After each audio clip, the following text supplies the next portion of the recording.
ఇది కథానిక. అక్కడ్నుంచి అన్యమనస్కంగా కారులో బయలుదేరిన నీల్‌కి తార ఎప్పుడూ వెళ్ళే యూసఫ్‌గూడ చర్చికి వెళ్ళాలనిపించింది. కారును వేగంగా అటువైపు పోనించాడు. కారును చర్చి కాంపౌండ్‌లో పార్క్ చేసి ఎప్పుడూ చర్చికెళ్ళని నీల్ మొట్టమొదటిసారి లోపలకడుగుపెట్టాడు. శిలువ పైన ఉన్న చిరునవ్వులు చింతిస్తున్న యేసు ఎదుట మోకాళ్ళ మీద కూర్చొని తారకు ఆరోగ్యం ప్రసాదించమని మనస్ఫూర్తిగా ప్రార్థించాడు. కొంతసేపటి తరువాత బయటకొచ్చి చూసిన నీల్‌కు అక్కడికి కొద్ది దూరంలో ఉన్న చెట్టు కింద కళ్ళు మూసుకొని ఒంటి కాలితో నుంచున్న మోక్షజ్ఞ కనిపించాడు.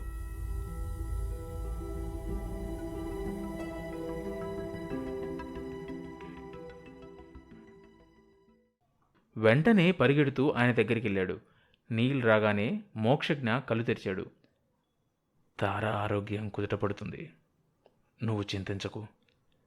అయితే దానికి ముందు నేను చెప్పే ఒక వాస్తవ గాథ, 100 ఏళ్ల క్రితం జరిగిన ఒక గాథ నువ్వు వినాలి అన్నాడు. చెప్పండి స్వామి అన్నాడు నీల్ ఉద్వేగంగా. ఇక్కడ కాదు, పద అని ఆయన కారులో కూర్చున్నాడు. నీల్ వేగంగా వెళ్ళి డ్రైవర్ సీట్లో కూర్చొని ఆయన ఎలా చెబితే అలా మరమనిషిలాగా నడిపాడు. కారు ట్యాంక్ బండ్ ఆవల నిర్మానుష్య ప్రదేశానికి చేరుకుంది. అక్కడ ఆకాశానికి విస్తరించిన రేగి చెట్టు ఉంది. సరిగ్గా అక్కడ కారాపించాడు మోక్షజ్ఞ. ఆ చెట్టు కింద 2 మనుషులు కూర్చోవడానికి తగ్గట్లుగా స్థలం నీట్గా గడ్డి గాదం లేకుండా ఉంది. చెట్టు కింద ఉన్న చోట తాను కూర్చుంటూ తన ఎదురుగా ఉన్న స్థలంలో నీళ్లు కూర్చోమన్నాడు మోక్షజ్ఞ.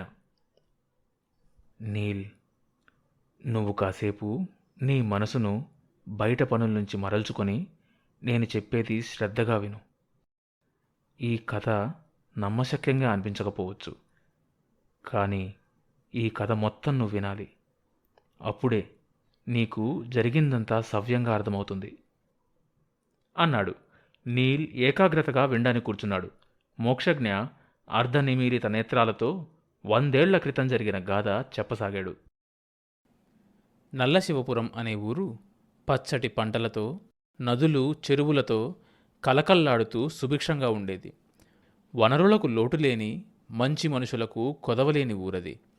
ఆ ఊరు ప్రత్యేకత ఏంటంటే, ఊరికి ఉత్తరాన పారే గోదావరి జీవనది పాయ ఒడ్డున ఉన్న పర్వతాల నడుమ పద్మాసనంలో దిగంబరుడుగా ఉండే శివుడు.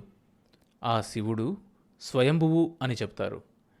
ఆయన మెడలో ఒక ప్రత్యేకమైన చెట్టు విరళ్లతో చుట్టిన నిమ్మకాయలంత రుద్రాక్షల హారం ఉండేది.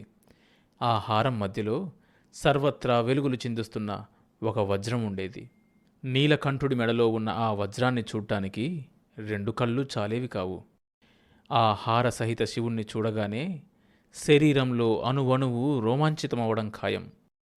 ఆ ఊర్లో పరమశివుణ్ణి తరతరాలుగా ఒకే కుటుంబం వాళ్ళు పూజించేవాళ్ళు. ఈ కథ జరిగే సమయానికి శివారాధన చేస్తున్న పూజారి పేరు ఆరుద్ర.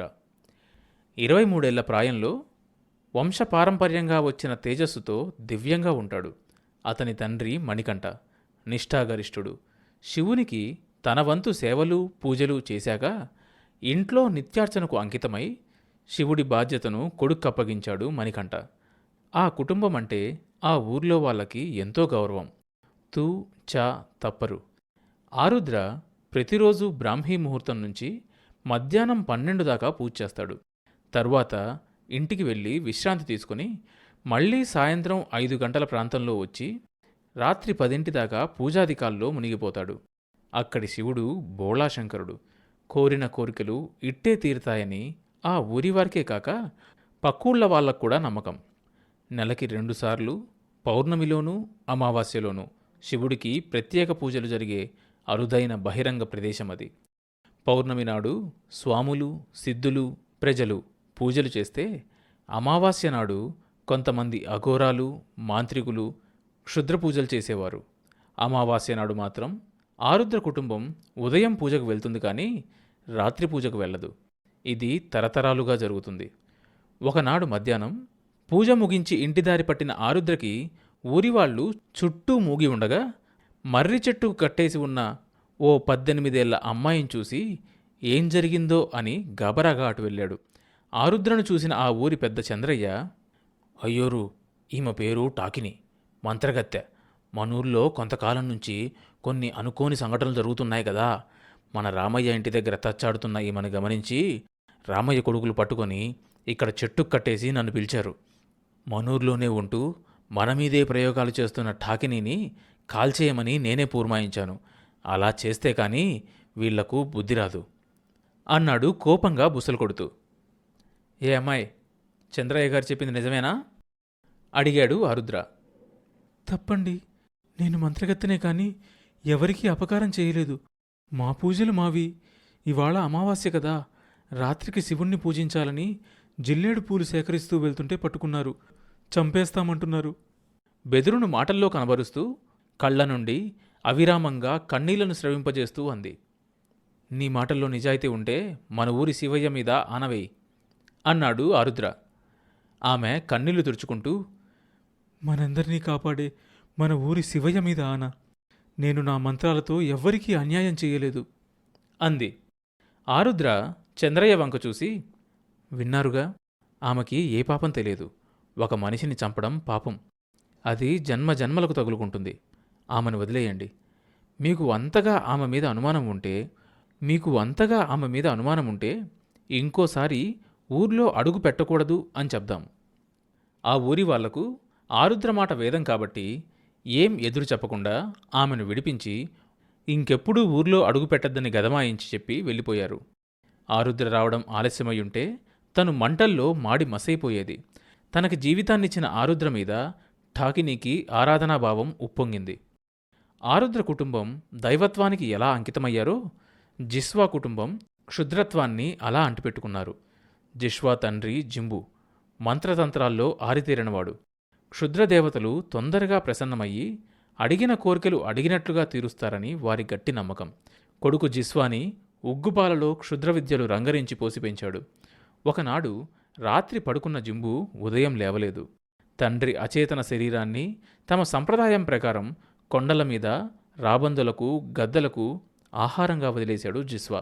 6 అడుగుల 5 అంగుళాల జిస్వా మెడలో రుద్రాక్షలతో నుదుటన శ్మశానం నుంచి సేకరించిన బూడిద ధరించి మొలకి చర్మం చుట్టుకొని పైనుంచి ఏమీ వేసుకోకుండా రాక్షసుల్లా తిరుగుతూ ఉంటాడు. ఒకసారి జాతరలో అతనికి నిమ్నా పరిచయమైంది. అతడంటే ఇష్టపడింది. అతనితో సంవత్సర కాలం గడిపి ఠాకినీకి జన్మనిచ్చి అడవి నుంచి కట్టెలు తెద్దామని వెళ్ళి పాముకాటుకు బలైపోయింది. జిస్వా బంధాలు అనుబంధాలు ఎరుగని రాతి మనిషి. తండ్రి ఛాయలో దాదాపు అలాగే పెరిగిన ఠాకినీ మనసులో ఇప్పుడు ఆరుద్ర ప్రవేశించాడు. ప్రవేశించి అతలా కుతలం చేస్తున్నాడు. ఠాకినీ అందాలు ఆరబోసినట్లుండే ఆటవిక పిల్ల. 5 అడుగుల 2 అంగుళాల పొడుగుతో, చామన ఛాయ, కళగల ముఖంతో, మగతనాన్ని ఆకర్షించేంత పరువంతో మిసమిసలాడుతూ ఉంటుంది. ఆమె ఆరుద్రకు తెలియకుండా అతన్ని వెంబడిస్తూ తన్మయత్వం పొందుతూ ఉండేది. ఒకసారి ఆమె తనను వెంబడించడం ఆరుద్ర గమనించాడు. నన్నెందుకు వెంబడిస్తున్నావు? నా ప్రాణం కాపాడిన నువ్వు నా ప్రాణనాథుడివి. తప్పు, అలా అనకూడదు. మీ పద్ధతులు వేరు, మా పద్ధతులు వేరు. మీరు క్షుద్రదేవతోపాసకులు, మేము దైవోపాసకులం. మీకు మాకు పొసగదు. అదే గనక కారణమైతే నేను క్షుద్ర విద్యలు విడిచేస్తాను. మనిద్దరికీ దేవుడు శివయ్యే కదా, కాబట్టి మీ దారిలోనే ఆయనకు పూజలు చేస్తాను. నువ్వు చెప్పింది అన్నంత సులభం కాదు. నా పంతం మీకు తెలీదు, నేనెంత మారిపోయానో అని వెళ్ళిపోయింది ఠాకిని. ఆ మరుసటి రోజు నుంచి శివుడు ఉండే ప్రాంతాన్ని శుభ్రంగా తుడవడం, కల్లాపి చల్లడం, ముగ్గులేయడం చేస్తుంది. దాంతో ఆ ప్రదేశానికి కొత్త కళొచ్చింది. అడవి నుంచి బిల్వపత్రాలు కోసుకొచ్చి ఆరుద్ర పూజకు సిద్ధం చేస్తోంది. ఒక అంకిత భక్తురాల్లాగా శివుడికి సేవ చేస్తున్న ఠాకినీ పట్ల ఆరుద్ర మనసు కరగసాగింది. తరువాత ఏం జరిగిందో తెలియాలంటే నెక్స్ట్ ఎపిసోడ్ వినాల్సిందే. ప్రతి మంగళవారం మరియు గురువారం కథానికా మీడియా యూట్యూబ్ ఛానల్తో పాటుగా స్పాటిఫై, జియోసావన్ మరియు ఇతర పాడ్కాస్ట్ యాప్లలో ఈ షోని సబ్స్క్రైబ్ చేసుకొని వినొచ్చు.